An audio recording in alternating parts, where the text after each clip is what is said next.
There are certain issues that people on the left and the right in American politics will never discuss. And the reason they won't discuss them is because they agree mutually. The Democrats and the Republicans agree on something, so they don't want to talk about it in public debate because it reveals the fact that they're basically the same.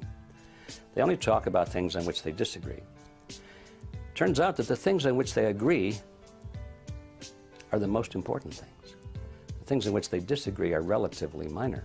We need to understand that we have been artificially divided for far too long. The global elites have divided us into Democrat and Republican, left and right, conservative and liberal. They have divided us with hot-button issues like abortion and gay rights and gun control and prayer in schools. And by doing so, they have given us, the electorate, the illusion that we have a choice, when in reality, both the Republican and Democratic parties are owned by the same global elites. And on issues that matter to those global elites, they act as one. By the time you go to the polls and you put your pencil mark on the paper or punch the lever, whatever you do, the decisions are already made. The candidates have already been selected. And the work goes on there, is who selects the candidates that the people vote for? Who frames the issues that the people vote for? Voting is nothing. It's all done before that stage. This left-right paradigm is a political ploy. It works very well for those who know what they're doing. We find that the Republican Party and the Democrat Party both are pretty much in the hands of a relatively small group of people with a membership of about 4,000. It's called the Council on Foreign Relations. These are the people that are really pulling the strings in both the Republican and the Democrat Party. We get a lot of advice from the council, so this will mean I won't have as far to go to be told what we should be doing and how we should think about the future. People like Hillary Clinton know, even at that elevated position, Hillary Clinton, you'd say, was one of the big movers and shakers. Compared to the Council on Foreign Relations, she's not. She's a small fish. And she knows that she's got to get the approval of the CFR. I had a friend, Nick Rockefeller, okay, who was one of the Rockefeller family. The ultimate goal that these people have in mind is to create a one-world government. And this is given me straight from Rockefeller himself. This is what they want to accomplish. Not just any world government, but a world government based on the model of collectivism. In other words, big, powerful, centralized world government. If it were a world government based on the principles of freedom and freedom of choice, freedom of culture, low intervention, if no intervention in the lives of normal human beings, it might be a wonderful thing, but that's not the kind of world government the left and the right have in mind. They're talking about total world government with all major decisions being made at the top and people at the bottom being peasants, basically, in a high-tech feudalism. In a brief video introduced by the United Nations Secretary General Boutros Boutros-Ghali and containing some exceptional footage, the connection between the United Nations, New York City, and the Rockefeller Foundation is clearly drawn. The future of this country and the lives of our children and our children's children are interwoven with the success of the United Nations. In it lies the hope of the people of the world. My father considers it a privilege to have had a part in the development of its permanent home. I'm glad to hand you, Mr. Lee, my father's check. Thank you, Mr. Rockefeller. For every single department of government you have on a federal, local, county, state, provincial level, the United Nations had an equivalent department to deal with everything. It was already set up, in fact, to be global government. H.G. Wells said at the League of Nations, which was the embryo for the United Nations, he said, this is the nucleus of the world governments, when eventually all laws will come from there, be passed and signed into law by treaty of all the member countries. Eventually, we won't even have to go through the farce, and that's what it is, of voting in parties or candidates, because in the latter part of the 20th century and now into the 21st century, we're being trained, rather obviously, to simply accept rule by experts, rule by scientists, rule by professionals, and that's what they mean when they call governance. 2009 is also the first year of global governance, with the establishment of the G20 in the middle of the financial crisis. The climate conference in Copenhagen is another step towards the global management of our planet. By order of the City Police, I hereby declare this to be an unlawful assembly. If people would just engage a few more brain cells, open the eyes and look, they will see the scale of fascism, no other word for it, that we are being subjected to today. 2 words for you: predator drones. You will never see it coming. All collectivist systems eventually deteriorate into a police state because it's the only way you can hold it together. My friendship with Nick Rockefeller was one where we expressed ideas to each other and thoughts and philosophies, and he wanted me to become part of what they were doing and for me to become a member of the CFR. And I used to say to him, what's the point of all this?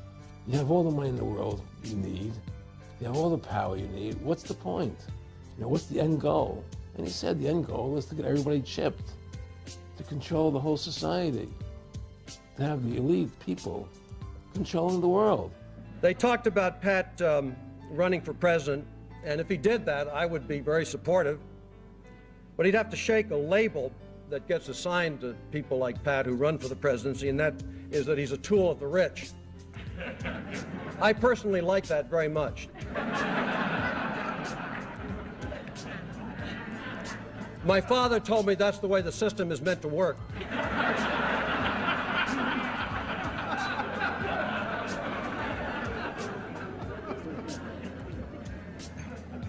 You know, I think Pat's coming quickly. Soon, I think he's going to be in a position for the Trilateral Commission. And if he shows promise beyond that, there's Bilderberg. World control, Pat. Settle for nothing else. At the top of this conspiracy are a handful of ultra-wealthy multi-billionaires in the world. Some of them have been conspiring for more than a century. Their tools are the Council on Foreign Relations, the Bilderbergers, the Trilateral Commission, and they have tools in other countries as well. Now, they've taken over our government, both Republicans and Democrats. There's no difference anymore between the two parties. They control both parties. It doesn't matter to them which one wins, because who's ever running for president will be someone they anoint. And the fact of the matter happens to be that you can't win an election unless you have enough money to win. They make sure who gets the money. And they've even written about it. There's a fellow by the name of Carroll Quigley, and he wrote several books about this group of people and their origins and their roots coming from Europe and England in particular. And he comes to a very interesting point in one of his books where he says, okay, this is the way the real world is. He said, how is it that we collectivists, we elitists, how can we rule the world when at the same time we want to let the average person think that they're living in a, quote, democracy? And he answers the question brilliantly. He said, it's very simple. You've got to have two major political parties, and they'll both have the same major goals, the same basic fundamental principles, and they'll argue with each other on the surface with slogans and leadership and style and all of that sort of thing. He said, but we will control them both. There's the strategy. There's the whole scam behind this left-right paradigm.